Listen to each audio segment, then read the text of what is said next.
హిందూ పురాణాల్లోని ఎన్నో అద్భుతమైన కథల్లో ఒకటి సముద్రమథనం. సరే, ఇది కేవలం దేవతలు అసురులు కలిసి సముద్రాన్ని చిలికిన కథగా మాత్రమే మనలో చాలామందికి తెలుసు. కాని ఇది అంతకు మించినది. మన జీవితంలో మనం చేసే అంతర్గత పోరాటానికి ఇదొక అద్దం పడుతుంది. మరి ఈ పురాతన గాథ మనకు ఏం నేర్పిస్తుందో గెలండి ఈరోజు మనం తెలుసుకుందాం. ఒక్కసారి ఆలోచించండి. మొత్తం విశ్వ సముద్రం నుండి ఒక భయంకరమైన విషం, హాలాహలం బయటకొచ్చింది. అది ఎంత శక్తివంతమైనదంటే అది తాకిన ప్రతి జీవి నాశనమైపోతోంది. మొత్తం సృష్టే అంతమైపోయే ప్రమాదమొచ్చేసింది. ఇక దేవతలు అసురుల సంగతి చెప్పనక్కర్లేదు. అందరూ భయంతో వణికిపోయారు.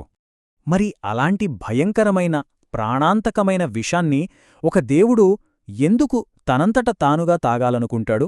ఎవరైనా ఎందుకు చేస్తారలా? అసలు ఆ చర్య వెనుకున్న కారణమేంటి? ఈ ప్రశ్నే ఈ కథలోని అసలు రహస్యాన్ని మన ముందుకు తీసుకొస్తుంది. సరే, ఆ నాటికీయ క్షణానికి అసలు కథ ఎలా దారితీసిందో అర్థం చేసుకోవాలంటే మనం కాస్త వెనక్కి వెళ్ళాలి.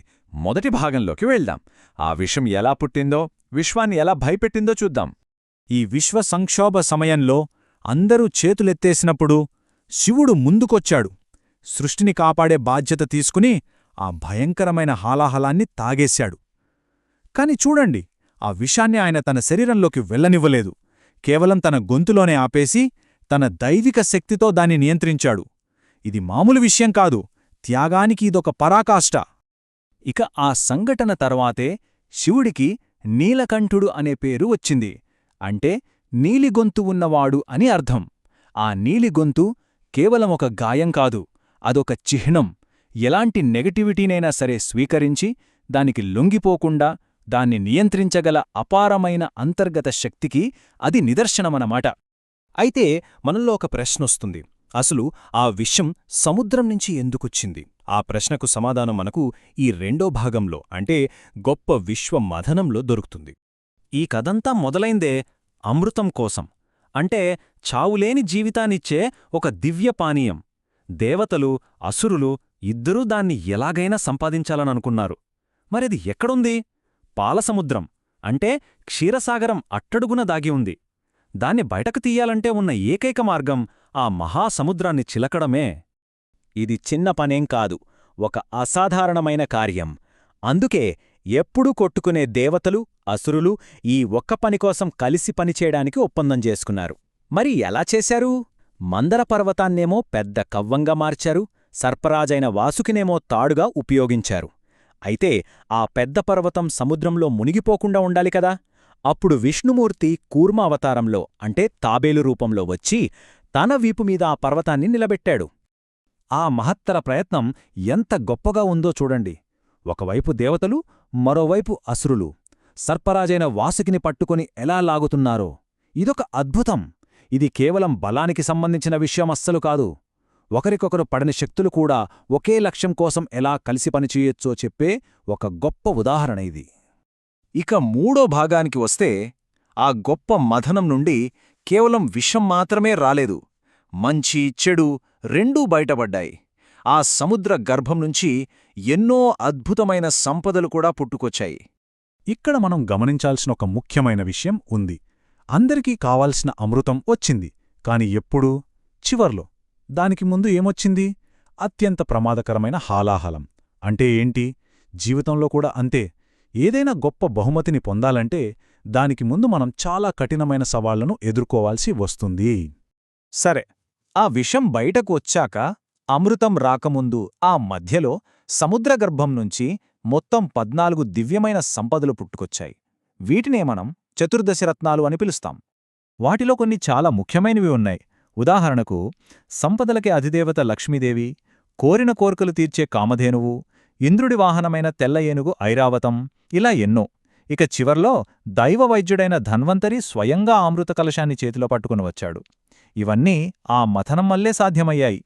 సరే, ఇప్పటిదాకా మనం కథ విన్నాం. ఇప్పుడు దాని అసలైన లోతుల్లోకి వెళ్దాం. 4వ భాగం. ఇది కేవలం ఒక పురాణగాథ కాదు, మన మనస్సుకి ఇదొక గొప్ప రూపకం. ఈ కథలో సముద్రమంటే కేవలం నీరు కాదు, అది మన మనస్సుకి ప్రతీక.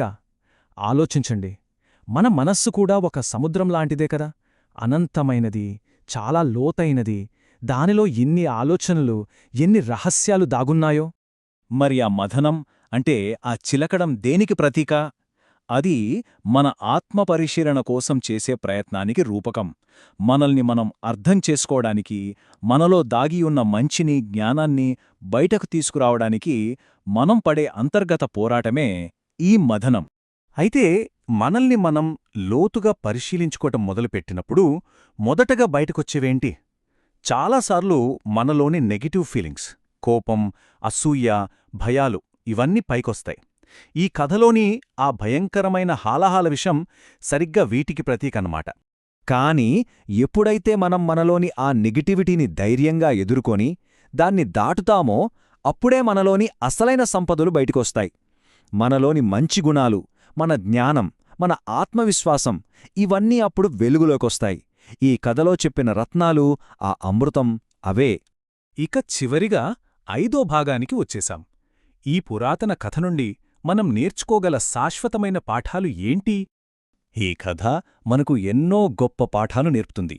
మొదటిది, జీవితంలో మంచి చెడు రెండూ ఉంటాయి. రెండింటినీ స్వీకరించాలి.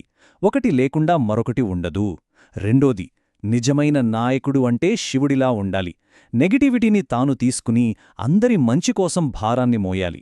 మూడోది, ఎదుగుదల కావాలంటే ముందు మనలోని విషాన్ని అంటే మన బలహీనతలను ధైర్యంగా ఎదుర్కోవాలి.